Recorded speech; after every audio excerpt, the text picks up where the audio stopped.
Welcome to the talk show, The Power of Women in Business, the show for international businesswomen to get inspired with best practices and insights on how to scale up your business internationally. Your host is Tineke Rensen from Holland. She is well known for supporting female business owners to expand their business massively and internationally. Tineke is an international business expert for 28 years and is the author of the book Maximum Business Growth for Women. It is time that women step up and create bigger businesses so that women can make a bigger impact in the world. Enjoy this powerful show as Tineke Rensen and her guest expert combine their brilliance in business to help you take your business to the next level. Hi there, everybody. I'm so glad you joined in again on the Power of Women in Business talk show. And today I again have a very special businesswoman, Sharon Callix. I will soon introduce you to her, and I can't wait to hear what she's all about to share for you in doing business internationally. Now, I have her introduction on my phone. Just a sec.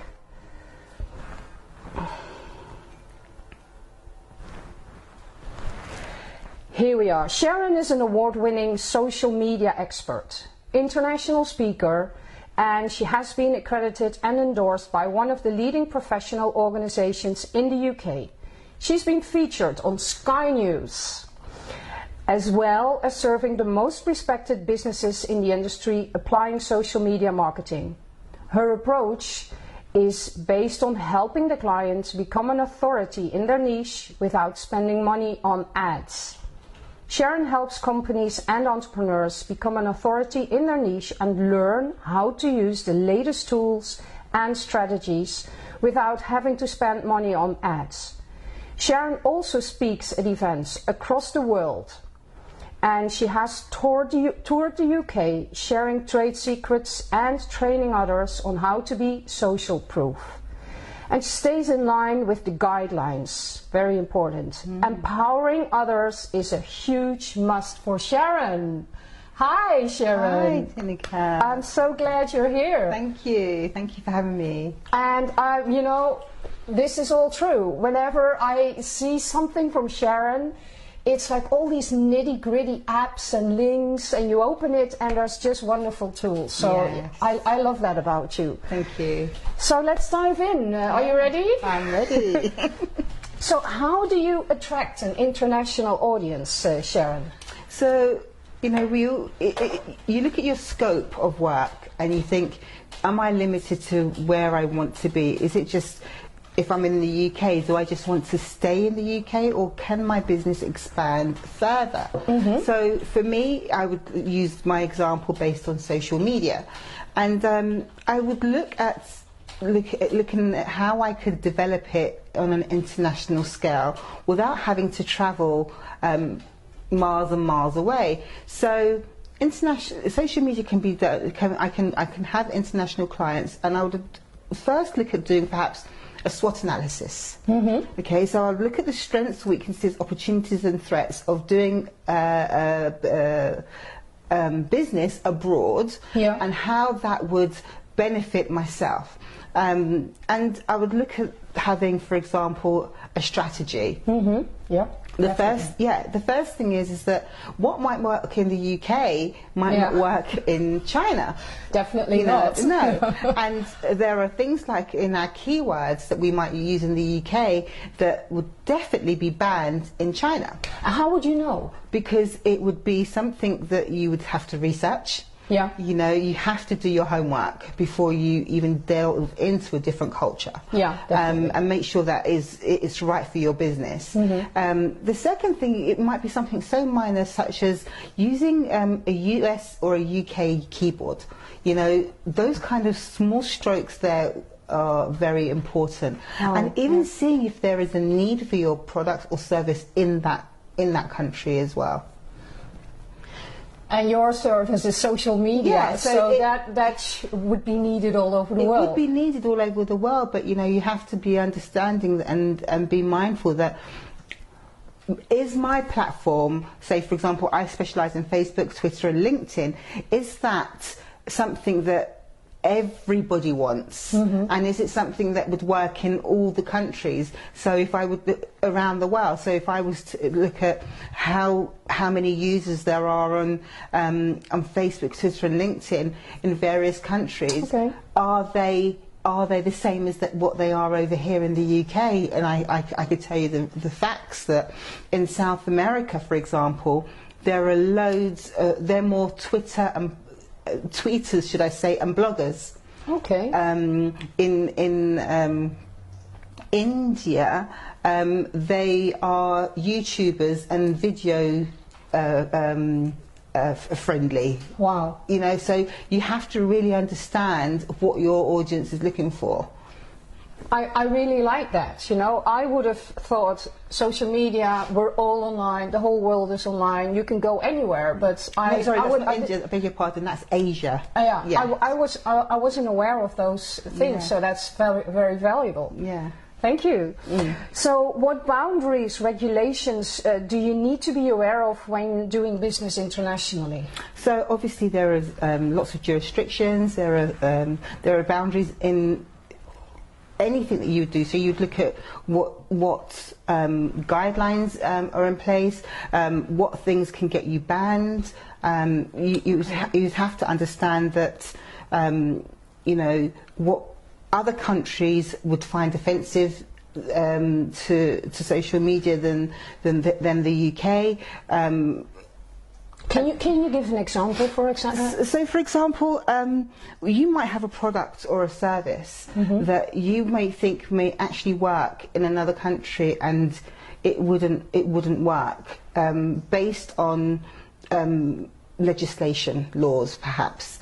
So you have to really understand the culture and the roots of the country, and that's just the basics of understanding whether or not there are again, if there is a need for that. So going back to the question, what are the boundaries and regulations? There is a guide that you can refer to, which is the Law Society for the social media. Yeah. And that will Law Society is the name? Yeah. Is that an online community? It's like a regulated body, basically, for social media, where you can go and find out. So if somebody wanted to come and do business in the UK, it can actually tell you what you can and can't do. Wow. And it's very, very detailed. It goes down to clauses, to compliancing, to everything. And you really kind of almost think, do I really want to be on social media? Wow. But it's very, very important to understand. And every country has this. And you have to really be mindful of this to make sure that you are protecting your business, your entity, and also that you're not stepping on the toes of the country that you're entering. So you work with clients all over the world. Yeah. Is this something you warn them about? I don't warn them about that, because when I'm working with my clients, I'm actually teaching them the basic proprietary rules of how to get targeted followers using the guidelines, say, of Facebook. Yeah. And they are very standard guidelines that are in the blueprint of Facebook. Okay. But what works for Facebook in the UK is very different for the Middle East. And what you can do in the Middle East, and I know that because I've done it, is you can do some things in say Dubai that you can't do in the UK. So it's important just to really check the rules and guidelines, because it's there for us to check. Well, I made a mistake like that. I just had an issue with Facebook, and they banned my ad. Oh, wow. Because I was targeting to business women, which is not gender neutral. That was one mistake. In my ads, you know, nobody sees when I target to business women pages, but in the ad I was specifically saying business women, and then with the turnover over 100,000 euros. So that was class racism, according to and so they really have a big impact on your business. And I had no idea I was violating the rules. This ad has been out there for a month, and then somebody commented, and I should have deleted it, but you know, it's open. And it said, well, if I have this 100,000, I won't need you anymore. This is class racism.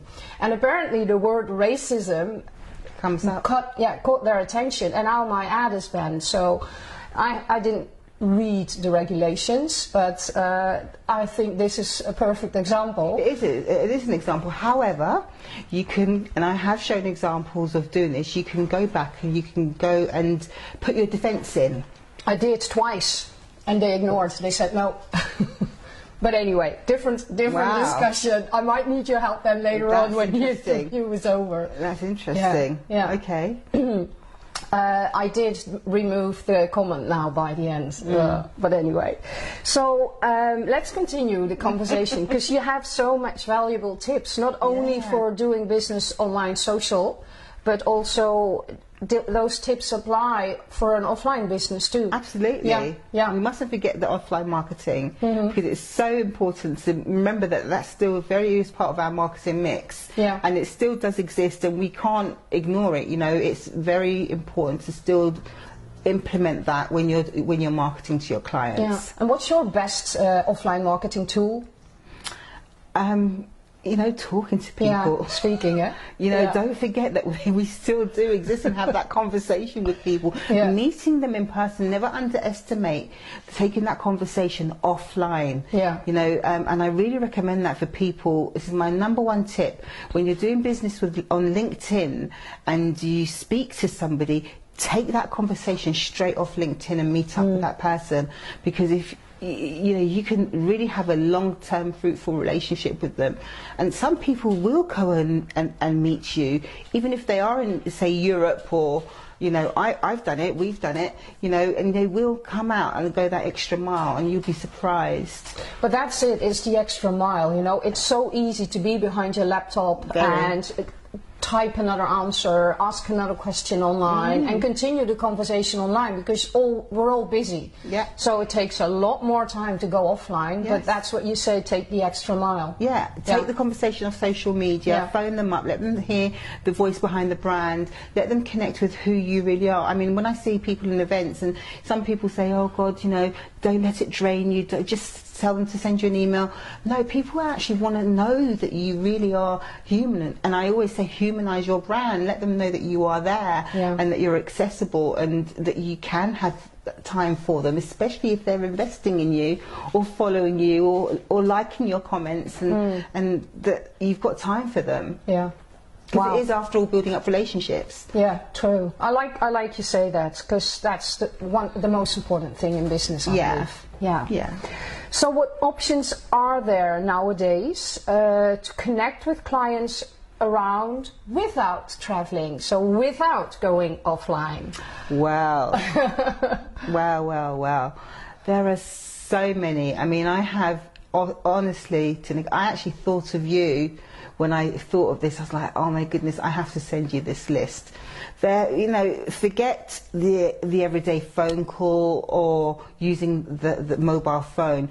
We have WhatsApp for Business is going to be launched very soon. Wow. So a lot of people use WhatsApp, and there's nothing worse than being added to a group that you don't want to be added to and getting unwanted notifications. So WhatsApp for Business is going to be launched quite soon.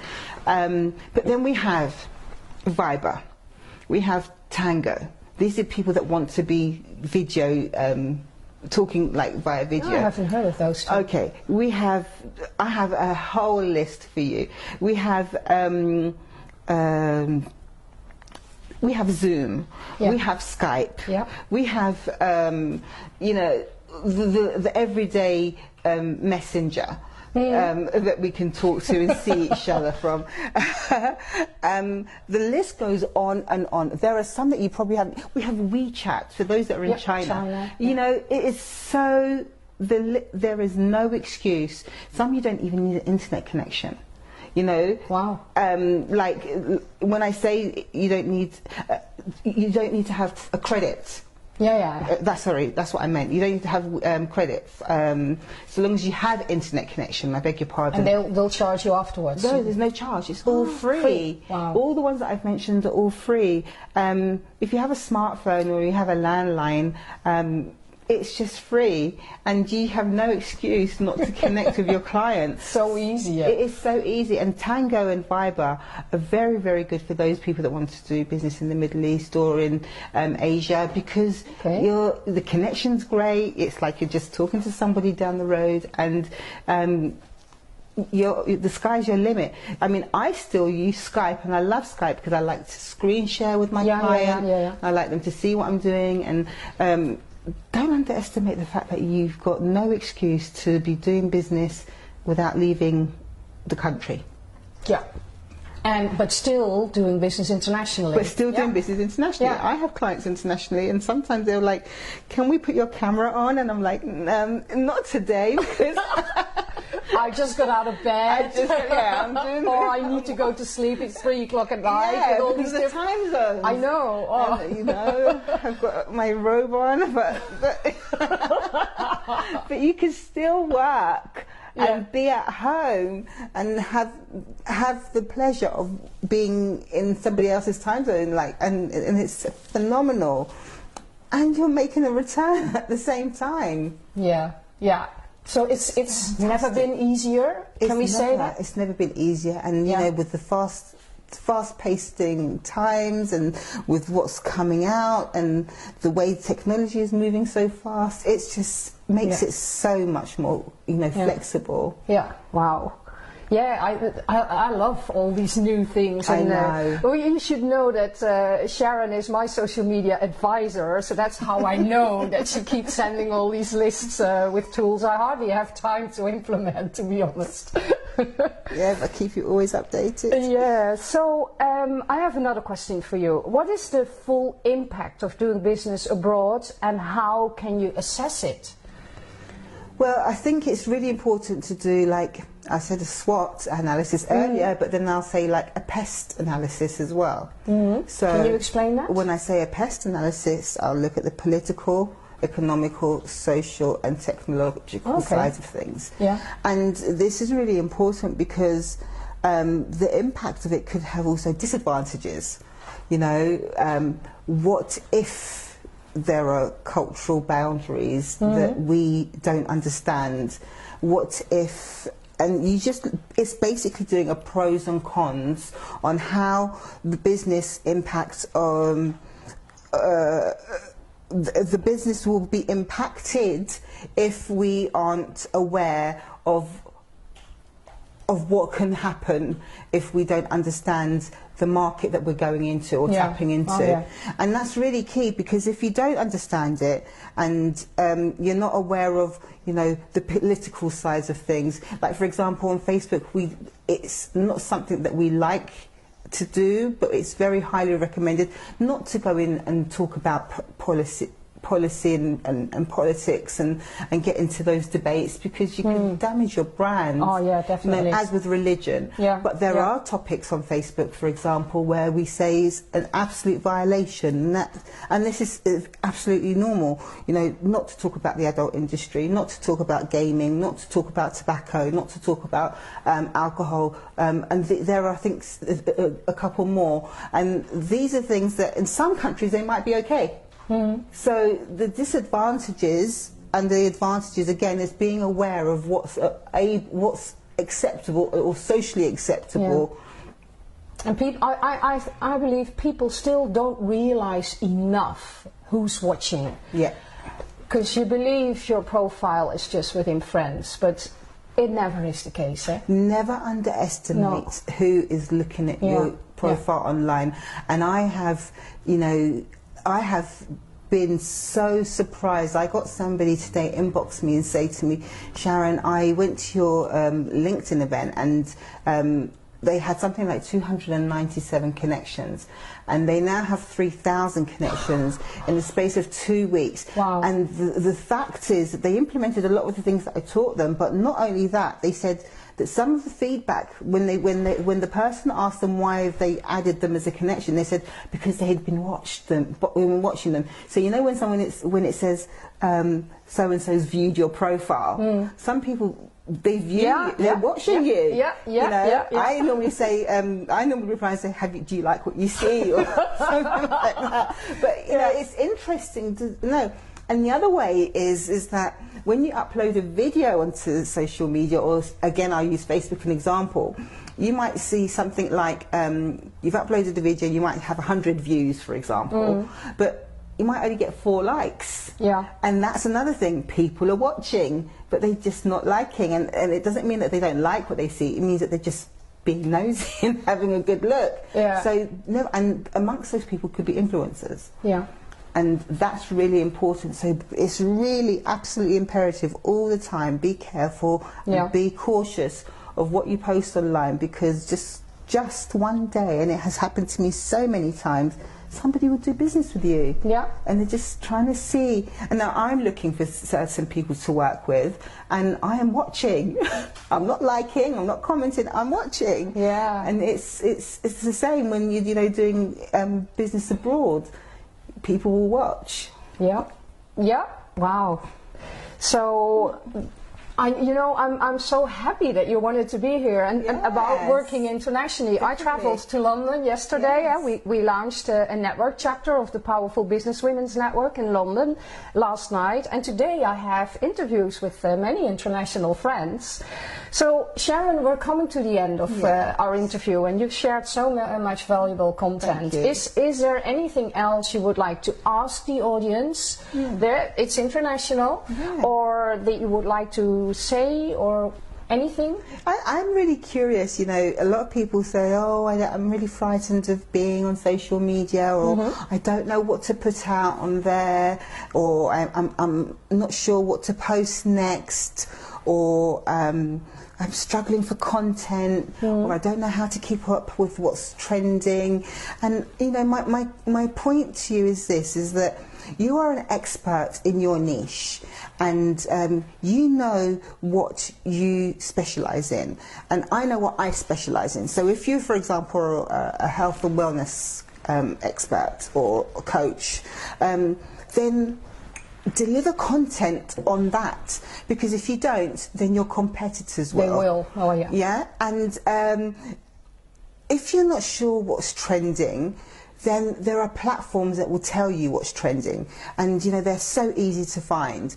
And if you're scared about being out in the public domain, how do you expect to get clients? There are also ways to protect yourself and to keep yourself safe online. There are so many ways to do that, without people coming to your home and stalking you, so to speak. And it's really important that you understand that I have children that I want to protect. I don't want people turning up on my doorstep, but you have to understand that there are security settings, there are ways that people can protect yourself online, and you can differentiate your business from your personal life in a very easy way. You don't have to have a personal, for example, again, Facebook account or a LinkedIn account to have a business profile. Okay, that's changed. Yes, it's been so you can. It's been the case for quite some time. So you can have your business page set up without even having a personal profile.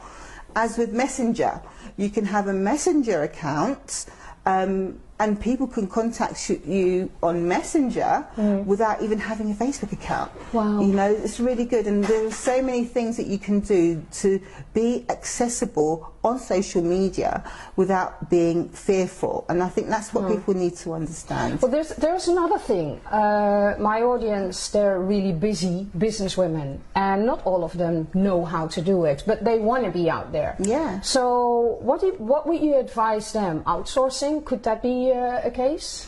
Well, they can outsource, but then again, you've got to make sure you're doing this to somebody you trust in your business, because I look at businesses as, almost like your baby, The other thing is that when you outsource, you've got to think about people with language barriers. Are they speaking your language, your tone? Are they understanding your business? That's the other thing. However, Facebook is also, if it's Facebook, I use Facebook as the prime example, because that's the platform that you can integrate all the other social media platforms into.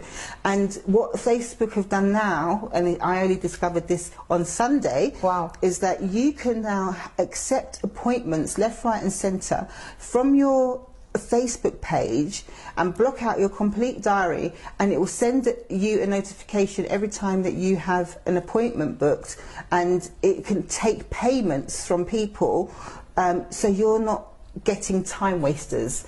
So they will take a prepayment from you. If it's not about the payment or it's about a consultation, it will give them a questionnaire to fill out so that you know you're scanning your customers first to eliminate the time wasters, and also know what this client wants from you beforehand as well. Yeah, there's one really big thing I learned from you, that your Facebook fan page or business page is a complete website nowadays. I had no idea. Yeah. So, okay. Thank you, Sharon. Thank you so much. So, if you are interested in connecting with Sharon, you know, at the end of this video there will be an ad with all her contact details. Do you have a free giveaway? I do. I have a LinkedIn digital guide for 2019 on how to really get your LinkedIn, all the stuff that you never knew LinkedIn can do. So I can give that to them.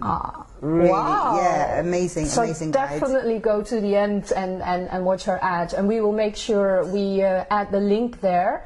And can you tell me, is the secret this woman did from 236 to 3,000, is that in the ebook? Oh, that's what I have is somebody that had 400 connections to 17,000. Ooh, and that's in the ebook? It's that in the secret? ebook, yeah. Well, that's in the ebook. Wow, you all need to go there. Yeah. I'm going, Yes, I can tell you. Yes. So thank you so much. And these are live testimonials. You can contact these people and ask them how they found that. out. Yeah. Wow. Well, that's big. So imagine how that can impact your business. I'm focusing on LinkedIn actually a lot at the moment. It's amazing. Yeah, because I do business with business women, and you know, they often don't want to waste, that's how they feel, waste their time on Facebook. But LinkedIn definitely for business. I hang out on there a lot now. Yeah, good. So thank you so much for your time. Thank you for staying with us, and I hope you found it very valuable. I did. I even learned stuff today during, and I'm pretty savvy online. You are. So thank you so much. Bye bye. See you next time.